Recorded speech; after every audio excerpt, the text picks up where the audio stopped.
Genderang Pilpres 2024 ditabuh, 3 pasangan bakal capres dan cawapres resmi berlabuh. Dalam 3 bulan ke depan kita akan disuguhi perlombaan janji politik. Bagaimana upaya mereka meraup simpati publik? Saya, Niluh Puspa, mencari jawabnya.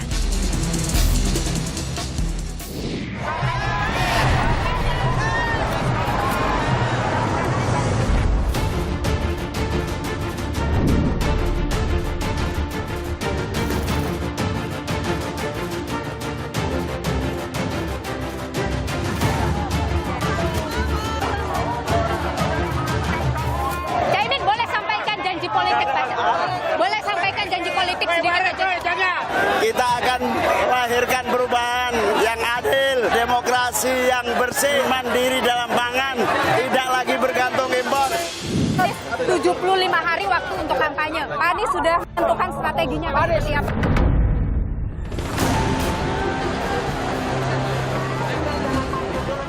Yang jelas kita ingin membangun Indonesia dengan lebih cepat.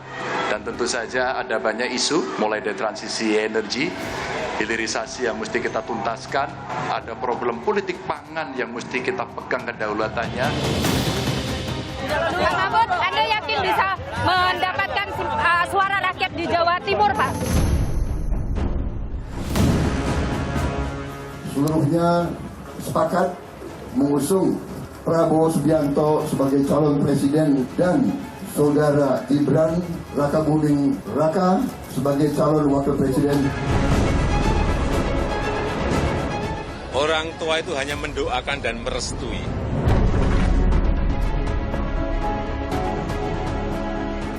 Mas, kalau Anda melihat 3 pasangan calon ini yang mana yang paling punya efek kejut nanti? Siap-siap, pertarungan Pilpres 2024 dimulai. 3 pasangan bakal calon presiden dan calon wakil presiden siap melaju. Itu artinya gong pemilu 2024 resmi ditabuh. Pasangan Anies Baswedan Muhaimin Iskandar, Amin, jadi pasangan bakal calon presiden dan wakil presiden yang pertama mendaftarkan diri di KPU.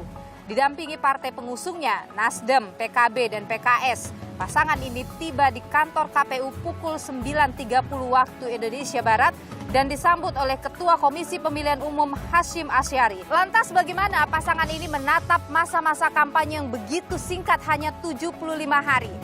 Bagaimana pula keyakinan mereka mampu memenangkan pertarungan Pilpres 2024?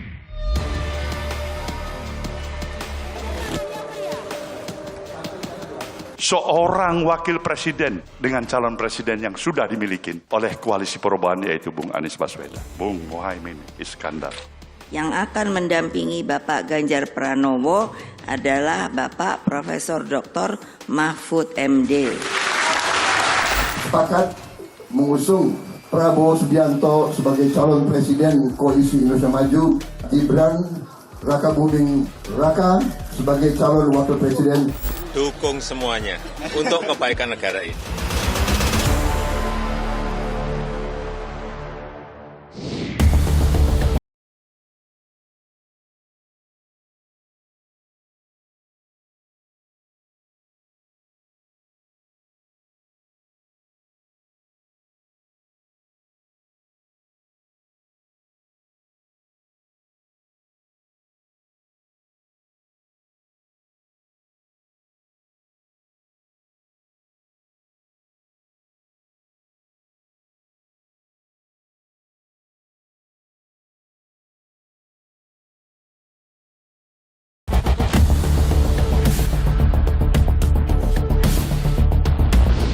Saudara, ini sudah dibuatkan jalan persiapan untuk menyambut kedatangan dari pasangan Amin, Anies Rashid Baswedan dan Muhaimin Iskandar untuk mendaftarkan diri di Komisi Pemilihan Umum Republik Indonesia. Saya akan coba saudara untuk bisa menanyakan beberapa hal, utamanya adalah terkait dengan masa kampanye yang begitu singkat hanya 75 hari. Apa strategi yang kemudian akan mereka terapkan untuk bisa menggait hati rakyat dalam 75 hari itu saja? Kita tunggu bersama saudara.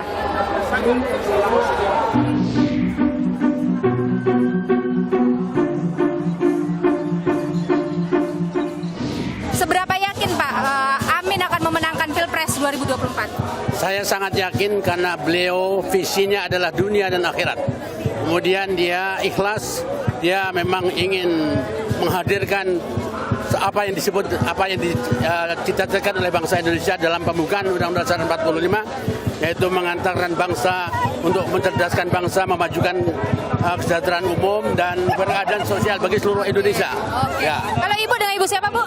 Saya dengan Ibu Siwi. Ibu Siwi, apa yang membuat Anda mendukung pasangan Amin ini? Kebetulan rakyat Indonesia itu kan kebanyakan Muslim, jadi kami sangat mendukung dan Pak Anies ini sudah berhasil membangun Jakarta. Saya percayakan beliau dan dengan wakilnya Pak Imin.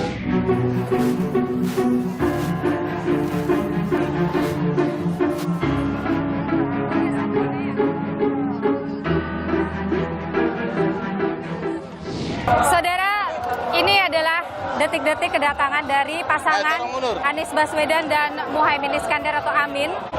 Sedikit chaos di sini, saudara. Saya coba untuk nantinya bisa bertanya, mungkin 1-2 pertanyaan terkait dengan masa kampanye yang mereka begitu singkat, saudara.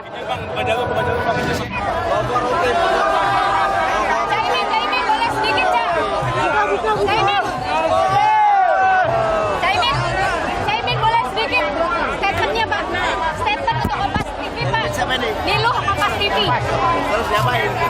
Caimin 75 hari kampanye. Gimana? Terima kasih semua yang hadir. I love you all. I love you all. Terima kasih, Anda luar biasa.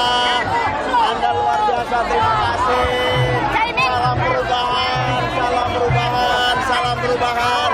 Terima kasih berpanas-panas untuk satu kita perubahan. Caimin, boleh sampaikan janji politik, Pak?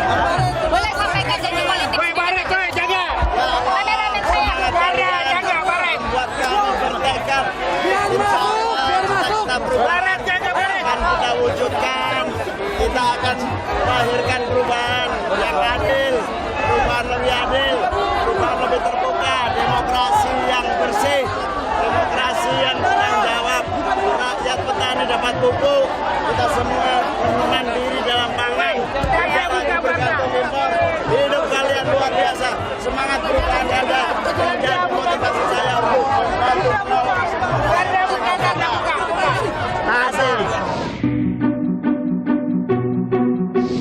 Kami juga ingin menyampaikan secara khusus terima kasih kepada seluruh jajaran KPU yang bekerja kemarin dan besok untuk menyelenggarakan kegiatan ini. Sebagian kita tidak pernah lihat orangnya, tapi kita rasakan kerjanya.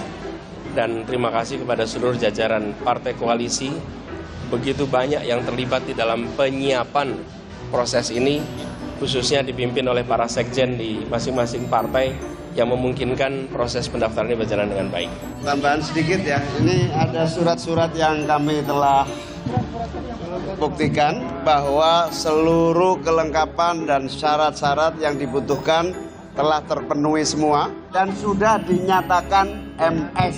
Alhamdulillah, amin. Gus Imin, ini kampanye hanya 75 hari. Anda yakin bisa meraup suara dalam Insya Allah waktu 75 hari? semua sudah menangkap pesan perubahan. 75 hari waktu untuk kampanye. Pak Anies sudah menentukan strateginya Pak, seperti apa? Akan seperti apa, Pak? Akan ke arah mana dulu, Pak, untuk rebut suara, Pak? Bapak, semuanya. Jadi Mbak. Aduh. Bapak meja Pak. Bapak, Bu, Bu. Bapak, Bu. Ayo enggak?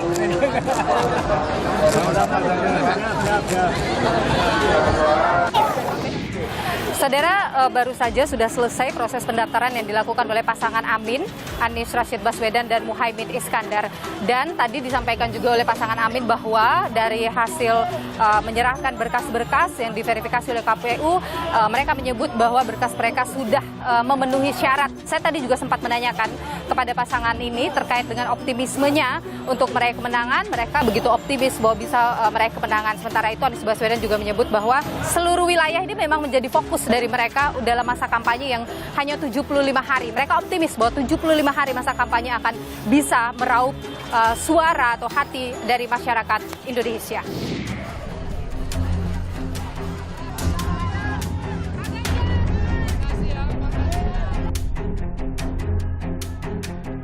Apa strategi Anda untuk dapat suara di Jawa Timur, Pak?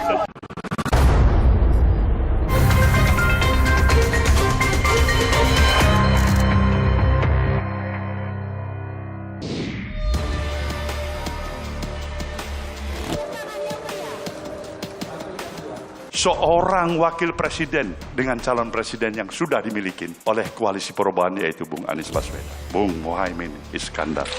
Yang akan mendampingi Bapak Ganjar Pranowo adalah Bapak Profesor Dr. Mahfud MD. Sepakat mengusung Prabowo Subianto sebagai calon presiden Koalisi Indonesia Maju, Gibran Rakabuming Raka sebagai calon wakil presiden. Dukung semuanya untuk kebaikan negara ini.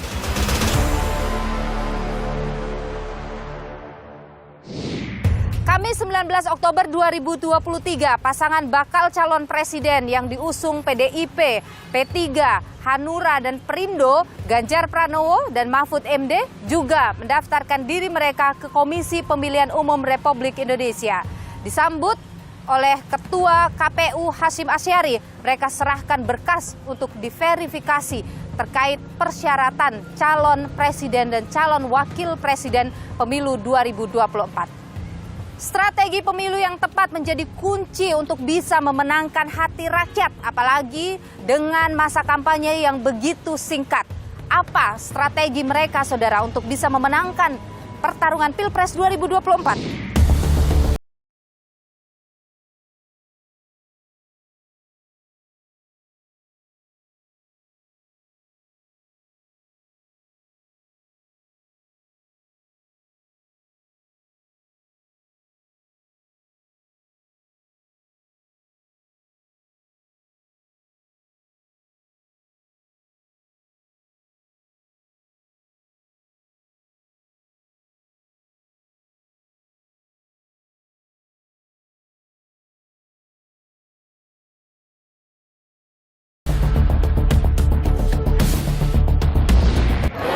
Dan saudara, hari ini juga dijadwalkan pendaftaran bagi pasangan calon Ganjar Pranowo dan Mahfud MD.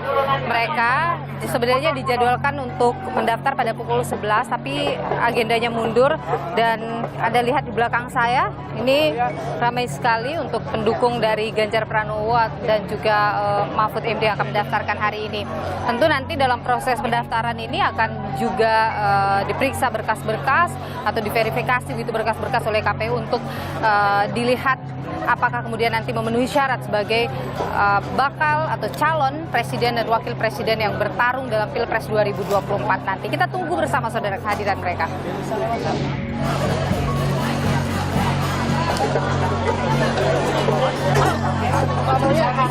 Jangan maju dulu, nanti semua ikut maju. Mundur. Dengan Ibu siapa, Ibu? Dengan Ibu Hadijah. Ibu Hadijah. Ibu Hadijah datang dari mana, Bu? Dari Matraman, Jakarta Timur. Oke, Jakarta. Jadi, Ibu, apa yang bikin Ibu mendukung Ganjar Pranowo dan Mahfud MD? Ganjar dan Mahfud MD itu orangnya membaur ke masyarakat terkecil. Orangnya pokoknya super top markotop deh. Nah, tidak ada orang yang seperti Ganjar atau Pak Mahfud yang tegas, santai, tapi tujuannya oke. Oke. Ya. Kalau Ibu, kenapa Ibu mendukung? Sama karena Bapak Ganjar itu orangnya membaur, merakyat, dekat sama kita seperti itu. Ibu yakin nggak kalau Pak Ganjar dan Pak Mahfud bisa menang Pilpres? Yakin. Satu putaran, menang. Ganjar Mahfud menang. Ganjar Mahfud menang.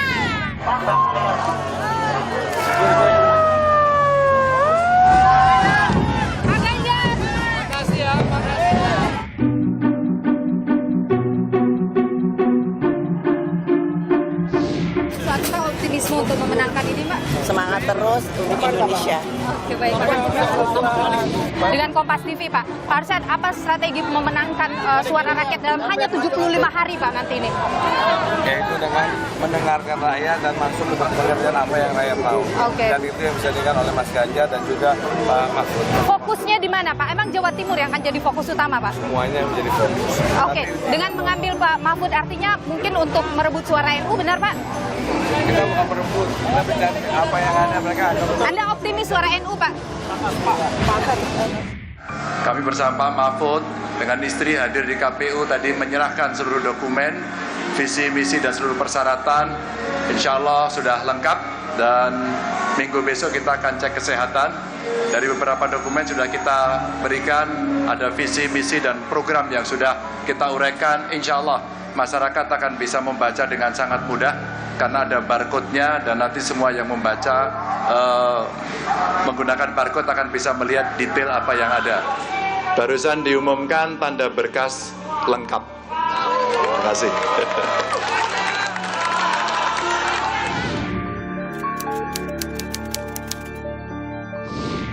Oh, strategi kampanye. Strategi tidak pernah saya sampaikan di sini. Tapi kita sudah menyiapkan, anak-anak muda kemarin bergabung, saya mengajak mereka, saya melamar mereka untuk terlibat, dan ternyata mereka komunitas-komunitas yang sangat hebat, anak-anak muda yang sangat cerdas. Tentu saja mereka ingin mengambil peran, berkontribusi, karena dia mewakili kelompoknya. Ada yang milenial, ada yang Z, dan kemudian komunitas, termasuk penyandang disabilitas, kelompok perempuan, ya, anak-anak muda, mereka ingin semuanya terlibat.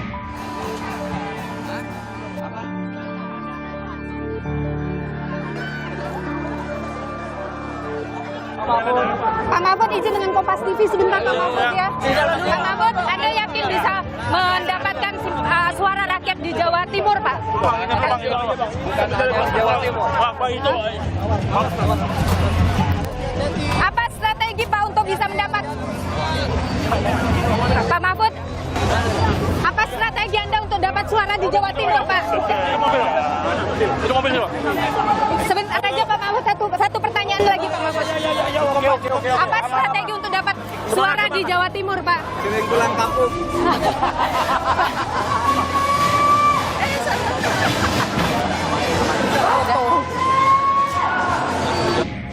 Saudara, sudah selesai proses pendaftaran yang dilakukan oleh pasangan Ganjar Pranowo dan Mahfud MD. Tadi juga sudah disampaikan oleh KPU bahwa berkas yang mereka dapat sudah selesai diverifikasi dan dinyatakan memenuhi syarat untuk maju sebagai calon presiden dan wakil presiden dalam Pilpres 2024. Mereka optimis, saudara, bahwa dapat memenangkan hati rakyat meski hanya 75 hari masa kampanye yang akan berjalan sampai dengan Februari 4, tanggal 14 2024 mendatang. Sepakat mengusung Prabowo Subianto sebagai calon presiden Koalisi Indonesia Maju, Gibran Rakabuming Raka sebagai calon wakil presiden dari Koalisi Indonesia Maju. Selama ini tuh nama yang muncul selalu dalam survei itu adalah Erick Thohir, mengungguli bahkan yang lain. Tapi kenapa Gibran jatuh pilihannya?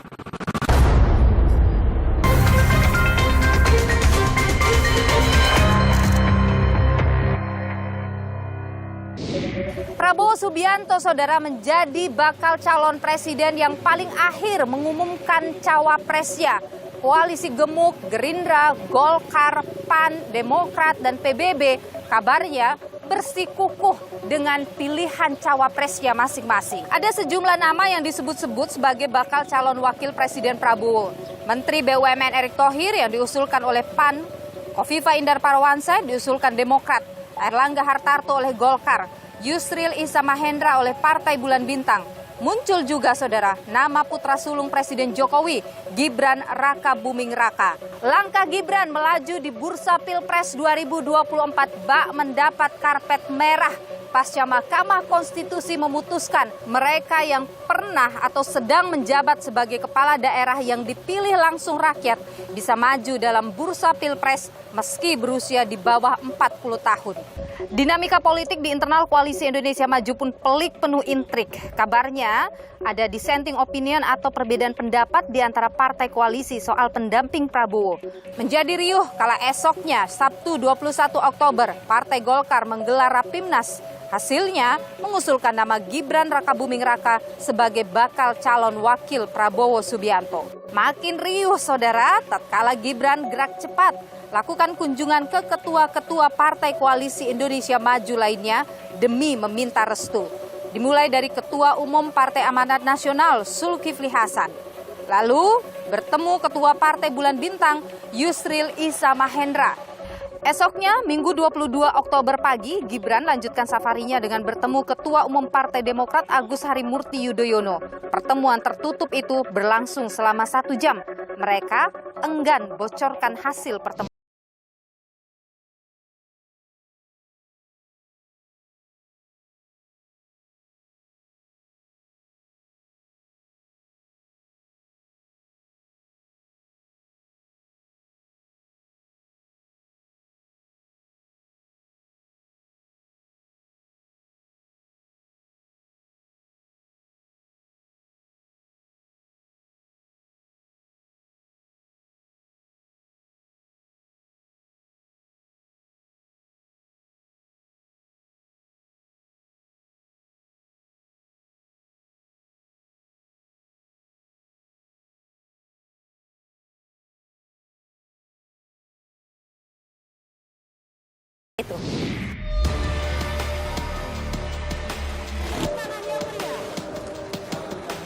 Seorang wakil presiden dengan calon presiden yang sudah dimiliki oleh koalisi perubahan yaitu Bung Anies Baswedan, Bung Muhaimin Iskandar.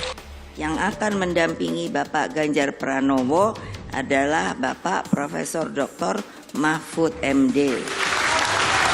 Sepakat mengusung Prabowo Subianto sebagai calon presiden Koalisi Indonesia Maju, Gibran Rakabuming Raka sebagai calon wakil presiden.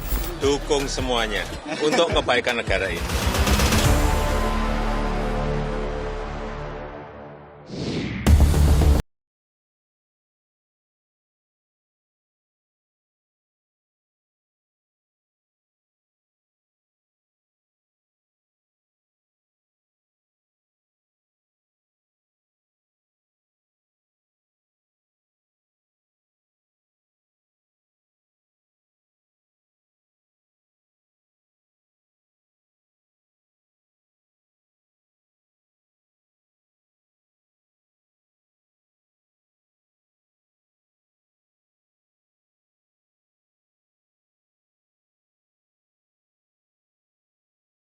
Akhirnya saudara, Prabowo Subianto mengumumkan siapa pendampingnya di Pilpres 2024. Jatuh kepada yang tidak mengejutkan publik, Gibran Rakabuming Raka. Kita perbincangkan hal ini termasuk juga bagaimana ini nanti menatap masa-masa kampanye yang cukup singkat, hanya 75 hari nanti. Sudah bersama saya Ketua Harian Gerindra atau Partai Gerindra, Sufmi Dasko Ahmad. Bung Sufmi, terima kasih sudah bersama nih. Sehat selalu. Sama-sama. Oke, akrabnya sebenarnya Bang Dasko saya memanggilnya ya. Jadi Bung Dasko, kenapa sih lama sekali baru mengumumkan? Ya sebenarnya ini nggak lama. Kami ini kan pasca masuknya Golkar dan PAN, sebenarnya soal capres-cawapres ini kami sudah mempunyai formulasi yang pas menurut kami. Formulasi yang pas itu adalah para partai pendukung koalisi itu menyerahkan sepenuhnya soal cawapres kepada Pak Prabowo Subianto. Nah, tapi kemudian Pak Prabowo Subianto kemudian walaupun itu sudah diserahkan sepenuhnya, itu akan kemudian mendiskusikan lagi kepada para ketua-ketua umum partai koalisi.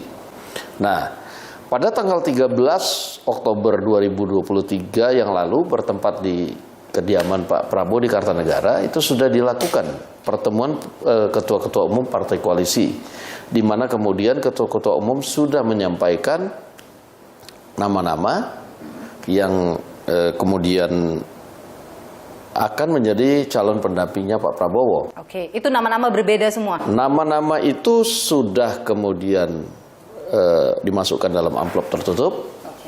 Dan kemudian sudah dilihat oleh Pak Prabowo, dan pada waktunya nanti akan disampaikan bahwa mayoritas ini, kan begitu. Waktu-waktu yang ada ini justru ya kami lebih banyak menganalisa, lebih banyak kemudian melakukan persiapan-persiapan, karena kan tengah waktu pendaftaran masih sampai dengan tanggal 25. Nah, sehingga tidak ada yang urgensi menurut kami, ya kita harus buru-buru juga kan gitu.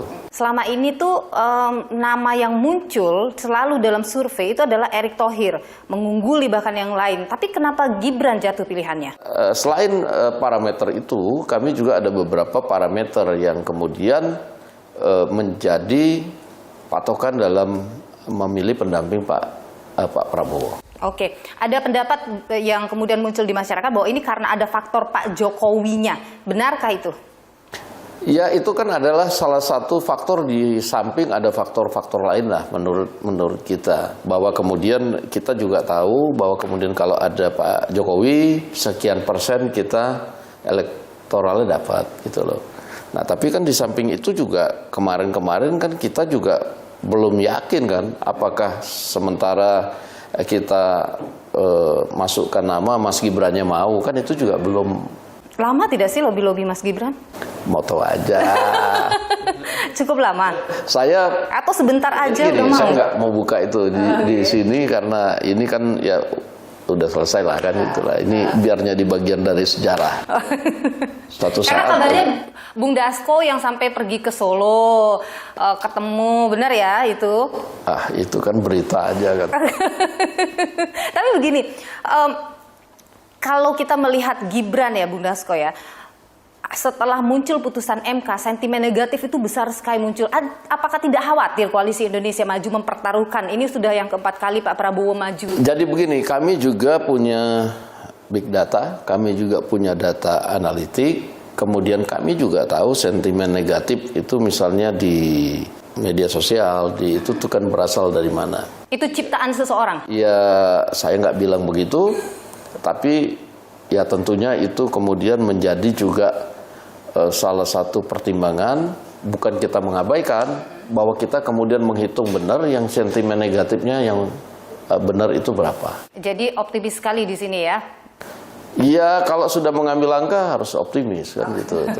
Tapi kalau kita bicara soal nanti masa kampanye hanya 75 hari, kemudian Pak Prabowo juga ya kalau saya katakan lebih lambat daripada yang lainnya mengumumkan, bagaimana menatap 75 hari masa kampanye, mampu tidak itu nanti? Ya sebenarnya kita dalam hitungan lambat itu kan hitungan dalam rangka pengumuman dan pendaftaran aja itu kan hanya hari. Tapi kemudian kalau kemudian sosialisasi, kemudian strategi-strategi yang lain yang tidak bisa dijabarkan di sini, ya kita juga sudah jalan. Namanya juga kita sudah, ya ini kan pemilu kali ini juga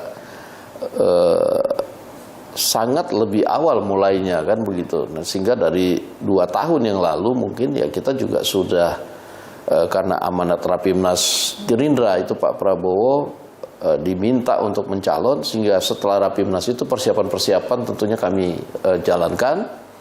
Nah, sehingga ketika mencalon ya kami secara internal partai sudah siap. Beberapa lembaga survei menyebut Jawa Timur akan jadi pertaruhan nantinya. Bagaimana di sana? Optimis?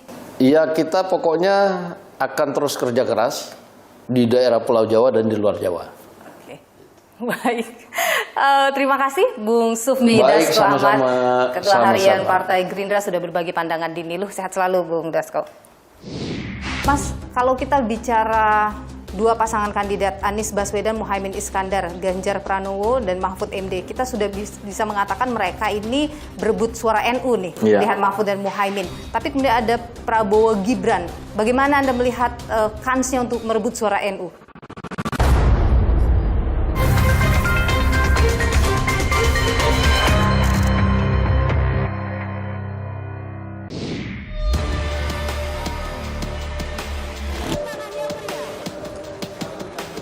Seorang wakil presiden dengan calon presiden yang sudah dimiliki oleh koalisi perubahan, yaitu Bung Anies Baswedan, Bung Muhaimin Iskandar. Yang akan mendampingi Bapak Ganjar Pranowo adalah Bapak Profesor Dr. Mahfud MD. Sepakat mengusung Prabowo Subianto sebagai calon presiden Koalisi Indonesia Maju, Gibran Rakabuming Raka sebagai calon wakil presiden. Dukung semuanya untuk kebaikan negara ini.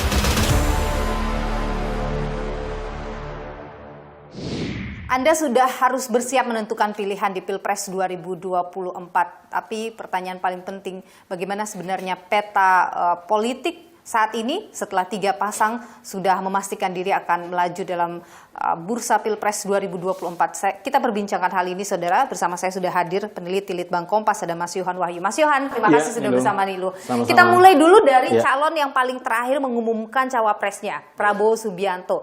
Bagaimana Anda melihat ketika Prabowo memilih Gibran Rakabuming Raka sebagai wakilnya? Kansnya untuk menang bagaimana? Ya, saya melihat kalau di survei kita, sosok wakil presiden itu sebenarnya pertimbangannya tidak sekedar elektoral gitu ya.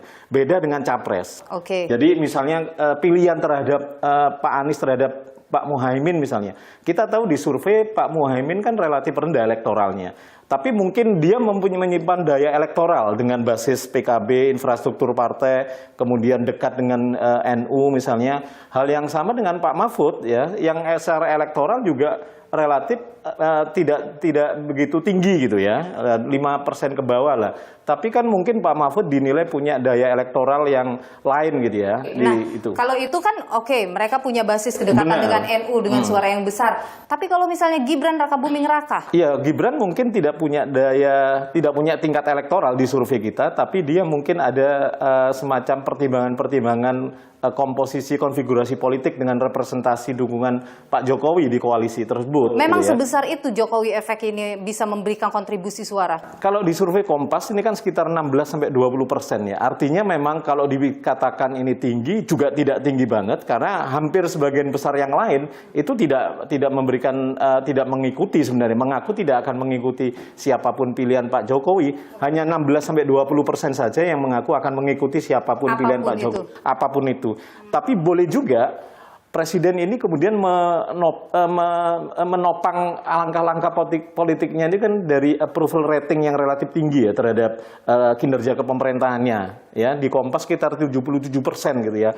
Publik puas dengan kinerja Presiden. Boleh jadi ini yang membuat Presiden cukup percaya diri, kemudian dia merasa ada sebagian pemilih yang kemudian masih mengikuti langkah-langkah politiknya sekitar 16-20% itu.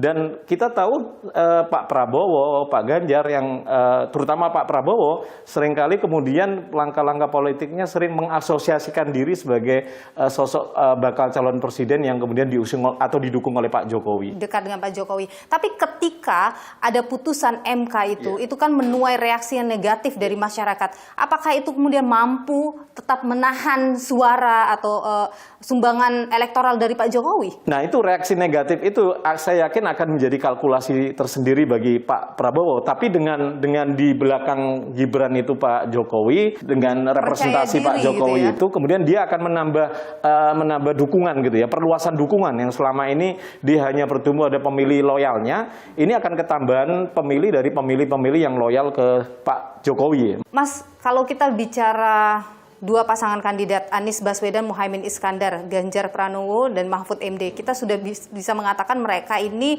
berebut suara NU nih, lihat Mahfud dan Muhaimin. Tapi kemudian ada Prabowo Gibran. Bagaimana Anda melihat kansnya untuk merebut suara NU? Pemilih-pemilih tradisional NU selama ini juga melihat sosok Pak Jokowi itu kan dekat dengan NU ya. Kalau kita lihat momentum-momentum termasuk momentum Hari Santri itu tidak pernah dilewatkan oleh Presiden sebagai seseorang yang dekat dengan Nahdliyin ini. Saya pikir ini akan menjadi pintu bagi pasangan Prabowo dan Gibran untuk mendulang suara dari pemilih NU selain memanfaatkan atau mempertahankan dua kantong suara yang selama ini sudah menjadi captive market mereka. Tapi Mas, sebenarnya suara NU ini seberapa besar kalau kita lihat dari pemilu ke pemilu? Ya, kalau kita lihat pengalaman pemilu 2014 dan 2019, kemenangan Pak Jokowi dari Pak Prabowo itu terutama yang menjadi titik krusial di Jawa Timur ya. Jadi selisih Pak Jokowi itu menang 50% lebih di basis pemilih NU. Jawa Timur itu basis pemilih NU. Kemudian di Jawa Tengah juga lebih dari itu. Artinya memang peluang calon presiden ketika mampu mendekati pemilih NU dan pemilih NU relatif tunggal ke sosok calon tertentu, peluangnya akan semakin besar. Mas, kalau kita bicara soal peta wilayah misalnya, yang mana yang paling berkontribusi besar bagi kemenangan paslon dalam Pilpres? Tentu kantong-kantong wilayah pemilih yang besar ya. Jawa itu kalau kita lihat DPT kemarin kan sekitar 55% itu kan berada di Jawa ya. Kemudian kalau kita ngomong Jawa ada 3 basis pemilih yang kantong-kantongnya besar, Jawa Barat, Jawa Timur dan Jawa Tengah. Kita tahu Jawa Barat itu ketat gitu ya antara Pak Prabowo dan Pak Anies dan Pak Ganjar. Relatif ketat meskipun Pak Prabowo memang relatif lebih ada di atas gitu ya, lebih tinggi dibandingkan keduanya. Sementara Jawa Tengah kita tahu PDIP cukup kuat di situ dan memang hasil survei menunjukkan Pak Ganjar juga relatif kuat di situ. Sementara battleground yang sesungguhnya itu di Jawa Timur karena ya satu tidak ada kekuatan yang dominan di situ, tidak ada representasi yang cukup lebih NU gitu ya, sebagai basis NU. 3 pasangan calon ini yang mana yang paling punya efek kejut nanti? Ya, saya dulu pernah menyatakan ada 3 momentum efek kejut ya. Pertama penetapan capres, kedua penetapan cawapres, dan ketiga itu kampanye. Terutama masa kampanye di debat kandidat itu ya. Itu akan menjadi titik krusial.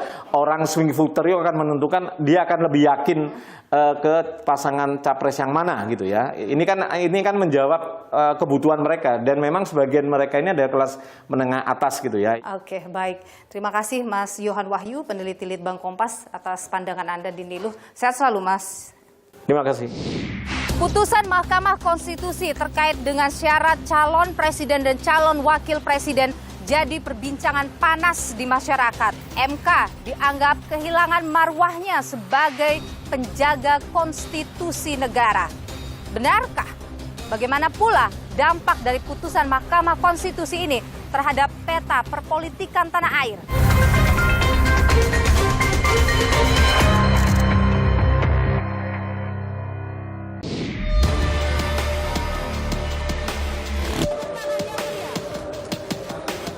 Seorang wakil presiden dengan calon presiden yang sudah dimiliki oleh koalisi perubahan yaitu Bung Anies Baswedan, Bung Muhaimin Iskandar. Yang akan mendampingi Bapak Ganjar Pranowo adalah Bapak Profesor Dr. Mahfud MD. Sepakat mengusung Prabowo Subianto sebagai calon presiden koalisi Indonesia Maju, Gibran Raka Buming Raka sebagai calon wakil presiden. Dukung semuanya untuk kebaikan negara ini.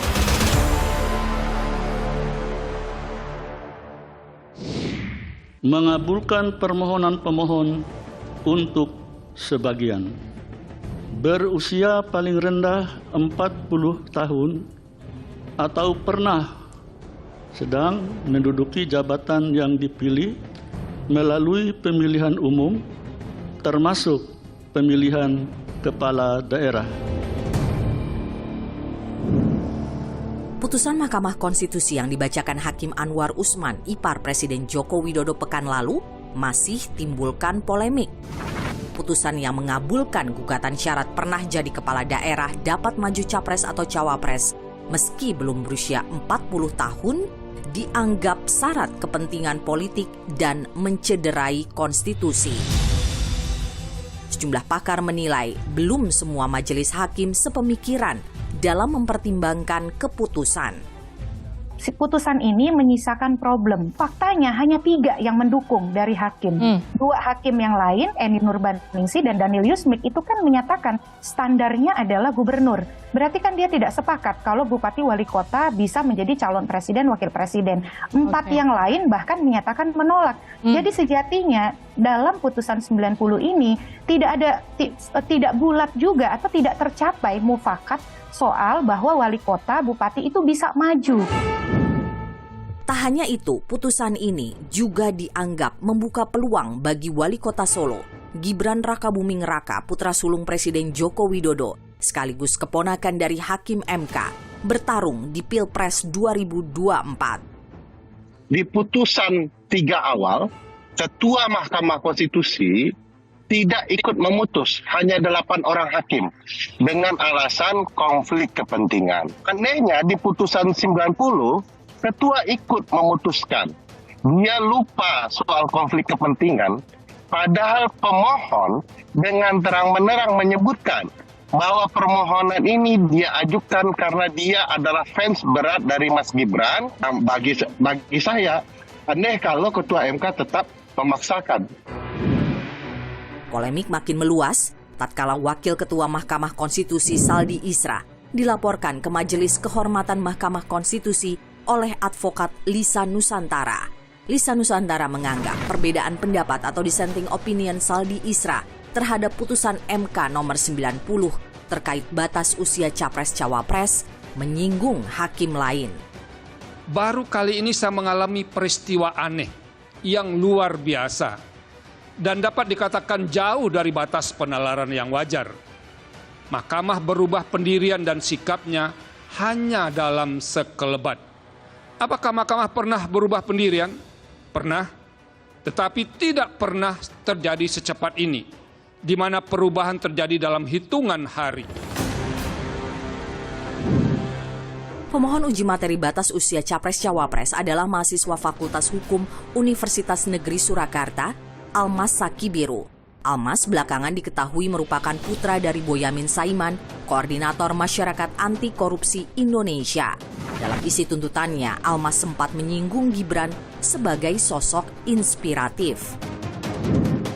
Sepekan pasca putusan Mahkamah Konstitusi, Koalisi Indonesia Maju resmi mengusung Gibran sebagai bakal calon Wakil Presiden Prabowo Subianto. Sepakat mengusung Prabowo Subianto sebagai calon presiden Koalisi Indonesia Maju dan saudara Gibran Rakabuming Raka sebagai calon wakil presiden dari Koalisi Indonesia Maju. Presiden Jokowi pun merestui sang anak sulung jadi cawapres Prabowo. Orang tua itu hanya mendoakan dan merestui. Meski putusan Mahkamah Konstitusi telah bersifat final dan mengikat, namun kritik kian menguat. Hilangnya kepercayaan publik pada penegakan hukum serta runtuhnya maruah Mahkamah Konstitusi menjadi harga mahal yang harus dibayar.